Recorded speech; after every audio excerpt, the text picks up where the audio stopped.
If you know nothing else about the presidency, you probably know that the president is the commander-in-chief. The full text of this clause is in Article 2, Section 2, Clause 1. The President shall be Commander-in-Chief of the Army and Navy of the United States and of the militia of the several states when called into the actual service of the United States. In the popular imagination, this suggests the President can order the armed forces into action whenever he or she desires, but this is not so. Congress's enumerated powers include the spending power, that is, the power of the purse, which specifically includes the power to provide for the common defense of the United States. It also includes the power to declare war, raise and support armies, provide and maintain a navy, and the power to make rules for the government and regulation of the land and naval forces, and to call forth the militia to execute the laws of the Union, suppress insurrections, and repeal invasions. The power to provide for organizing, arming, and disciplining the militia, and for governing such part of them as may be employed in the service of the United States. From the beginning, then, control over the military was shared between the legislative and executive branches. This was a particularly important concern for the framers because of the fear of standing armies after the experience with the British Army during the colonial period. The question of U.S. involvement in undeclared war became important during the Cold War, first in the Korean War, and then even more acutely in the Vietnam War. Neither the Korean nor the Vietnam Wars were ever declared as wars by Congress.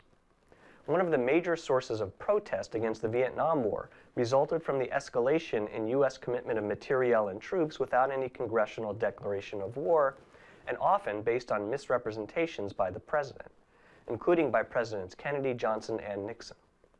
At the same time, even those in Congress who were concerned about the problem of undeclared war recognized that, in the modern world, the president might need to commit troops into action on very short notice in circumstances well short of declared war. In 1973, Congress passed the War Powers Resolution, a statute that seeks to prevent the president alone or the president and Congress acting together from instituting war covertly or inadvertently. The WPR allows the president to commit troops into action after consultation with Congress and requires the president to file a report with Congress within 48 hours after introducing troops into hostilities in a foreign nation. It requires the president to terminate hostilities within 60 days after filing such a report, unless Congress has declared war or has enacted a specific authorization for such use of the United States Armed Forces, has extended by law the 60-day period, or is physically unable to meet as a result of an armed attack on the United States.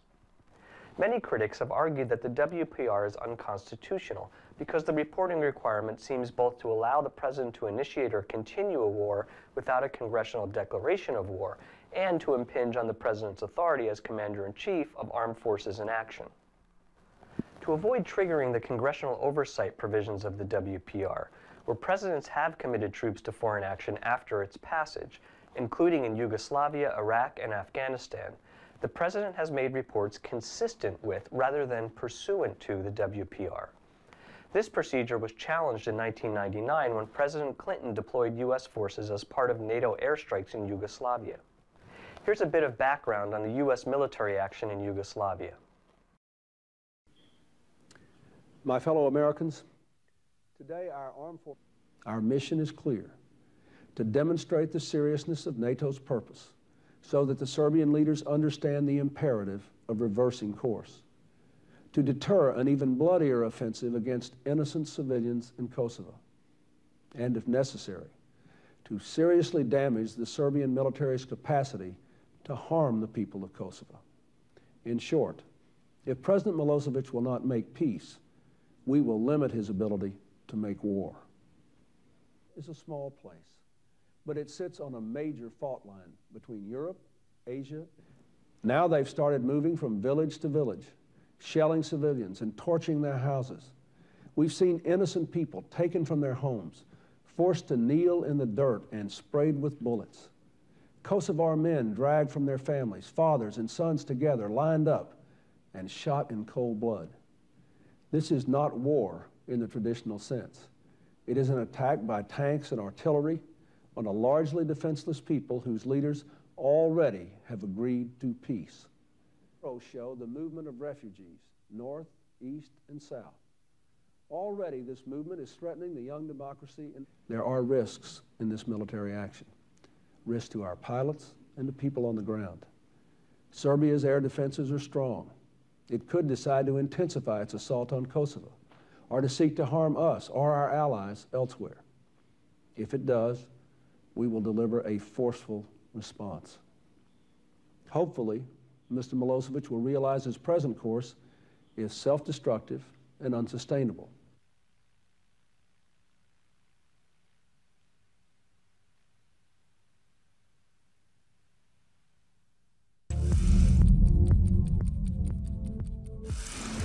In 2008, Kosovo became Europe's newest country.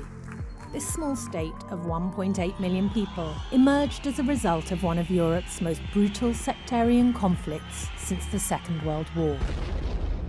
It was a conflict that pitted an authoritarian nationalist leader, Slobodan Milosevic. When bombing stops, then it will be very easy to continue political process. Against Western military power. We must not allow ethnic cleansing or genocide, particularly at the edge of Europe. Kosovo was part of Serbia from 1912. Then, in 1918, Serbia became part of what would become Yugoslavia. Serbs considered and say that Kosovo is their Jerusalem. It was the sort of heart of Serbia. To this day, Kosovo is still divided along ethnic lines. This is the southern city of Pristina, capital of Kosovo province.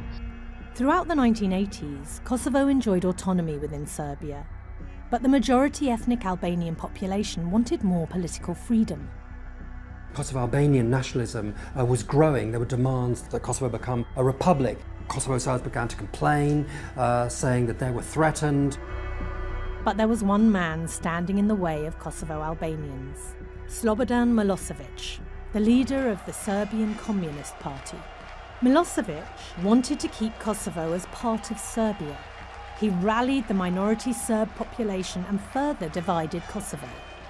Slobodan Milosevic used the Kosovo Serb issue to take power and to play the nationalist card, which was to propel him to full power within Serbia.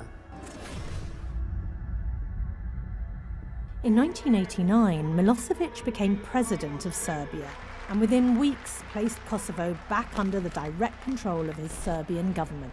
As communism collapsed across Central and Eastern Europe, Yugoslavia began to disintegrate. From 1991, its republics declared independence. Wars broke out in Slovenia, Croatia and Bosnia as ethnic Serbs living in these new countries opposed independence. Milosevic wanted to carve a greater Serbia out of the ruins, so he sent his troops to support Serbs in these conflicts. During this turbulent time, Kosovo's political leadership declared independence too, but this was ignored by Serbia and the international community. In the late 1990s, a guerrilla group, the Kosovo Liberation Army, or KLA, began to attack Serbian police units. Its aim was to win independence through force. Milosevic sent more Serbian security forces into Kosovo to defeat the KLA. The Serbian security forces and the Yugoslav army were pretty brutal. I mean, the KLA was quite brutal as well, but the overwhelming preponderance of force, of course, was on the side of the Serbian security forces.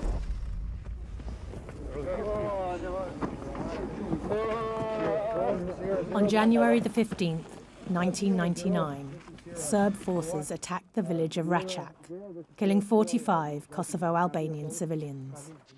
As Serbian forces retook territory from the KLA, thousands of Kosovo Albanians fled their homes. The images shocked the West. At a peace conference in France, Western powers gave Serbia and Kosovo Albanians an ultimatum: accept a peace deal or face military action. We're not interested in a partial agreement. We're interested in a settlement that works. The Serbs rejected the deal. We are not talking to Albanians. We are talking to Americans who would like to take our territory for themselves and for NATO. And Albanians were just excuse for that. NATO resolved to punish Milosevic and his army and began airstrikes on Serb military targets in Kosovo and throughout Serbia itself. It is about creating the kind of world where an innocent people are not singled out for repression, for expulsion, for destruction, just because of their religious and ethnic heritage. After 78 days of bombing and hundreds of civilian deaths, Serbia capitulated. Milosevic withdrew his forces from Kosovo. NATO tanks rolled in. As Kosovo Albanians returned, tens of thousands of ethnic Serbs fled north to Serbia. It would be another 9 years before Kosovo finally declared independence. After receiving the report, the House voted against a declaration of war 427-2, against authorization of the airstrikes 213-213, against requiring the president to cease the operation 139-390, and in favor of funding the operation. Against this confusing legal backdrop, the operation continued for 79 days. Meanwhile, before the full operation terminated, a group of 31 congressmen sued for a declaratory judgment that the president's use of force violated the WPR and Article 1, Section 8 of the Constitution. The case reached the D.C. Circuit Court of Appeals, which held that the individual congressman lacked standing to pursue the claim. In other words, the D.C. Circuit treated it as a case asserting lawmaker standing. The case never reached the Supreme Court. Another example of the War Powers Resolution's fragility arises from U.S. involvement in Libya in 2011. Libya's leader, Muammar Gaddafi, was a socialist and strongman who had long been an antagonist of the United States, and whom the U.S. had accused at various times of colluding with the Soviet Union or with Islamic terrorists. When a rebellion against Gaddafi began in 2011, the United States Security Council eventually authorized military action, which was implemented through U.S. and European airstrikes. NATO subsequently took over the operation, with the U.S. in a supposedly supporting role that included remotely piloted U.S. drone strikes. Congress did not authorize military action under the WPR, but the Obama administration continued to provide the same supporting capacities to NATO.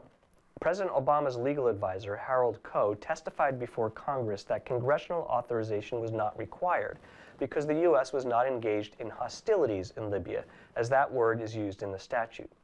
The President reported to Congress, consistent with the War Powers Resolution, within 48 hours of commencing operations in Libya.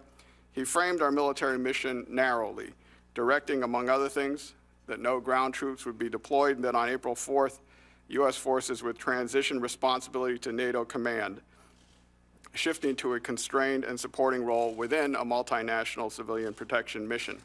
And from the outset, we noted that the situation in Libya does not constitute a war, requiring specific congressional approval under the Declaration of War Clause of the Constitution. As my testimony notes on page 13, the President has constitutional authority, long recognized, to direct the use of force to serve important national interests in preserving regional stability and supporting the credibility and effectiveness of the UN Security Council. The nature, scope, and duration of the military operations he ordered here did not rise to the level of war for constitutional purposes.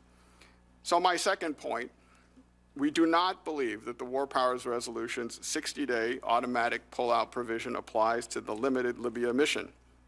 As Senator Kerry quoted, absent express congressional authorization, the resolution directs the President to remove U.S. armed forces within 60 days from the date that hostilities or situations where imminent involvement in hostilities is clearly indicated. But as everyone recognizes, the legal trigger for the automatic pullout clock, hostilities, is an ambiguous term of art that is defined nowhere in the statute. The legislative history, which we cite, makes clear there was no agreed-upon view of exactly what the term hostilities would encompass, nor has that standard ever been defined by any court or by Congress itself. From the start, legislators disagreed about the meaning of the term and the scope of the 60-day pullout rule, and whether a particular set of facts constitutes hostilities for purposes of the resolution has been determined less by a narrow parsing of dictionary definitions than by interbranch practice. The members of Congress who drafted the War Powers Resolution understood that this resolution is not like the Internal Revenue Code. Reading the War Powers Resolution should not be a mechanical exercise. The term hostilities was vague, but they declined to give it more concrete meaning in part to avoid hampering future presidents by making the resolution a one-size-fits-all straitjacket that would operate mechanically without regard to the facts. As my testimony recounts, and as Senator Kerry has himself noted, there are various leaders of this Congress who have indicated that they do not believe that the U.S. military operations in Libya amount to the kind of hostilities envisioned by the 60-day pullout provision. We believe that view is correct and confirmed by historical practice. And the historical practice, which I summarize in my testimony, suggests that when U.S. forces engage in a limited military mission that involves limited exposure for U.S. troops and limited risk of serious escalation and employs limited military means, we are not in hostilities of the kind envisioned by the War Powers Resolution that was intended to trigger an automatic 60-day pullout. The Libyan revolution ended when Gaddafi was apprehended and summarily executed by the rebels. After the Yugoslavia and Libya episodes, it is unclear what the WPR actually means or whether a justiciable claim could ever be asserted that would enable a court to interpret it. I want you to know the basic idea behind the WPR and that it has engendered conflicts in its interpretation and application, primarily so that you can see how difficult it can be to relate the different constitutional powers about war powers to the modern geopolitical context. It's probably safe to say that the founders did not envision the rapid deployment of unmanned American drone aircraft delivering laser-targeted ordnance in a North African civil war under a U.S.-European military coalition originally designed to check global communism and against the backdrop of the terror threat, the balance of power in the Middle East, and control over the world's oil supply. They lived in an age when navies were powered by sails and armies usually marched in straight lines and shot muskets.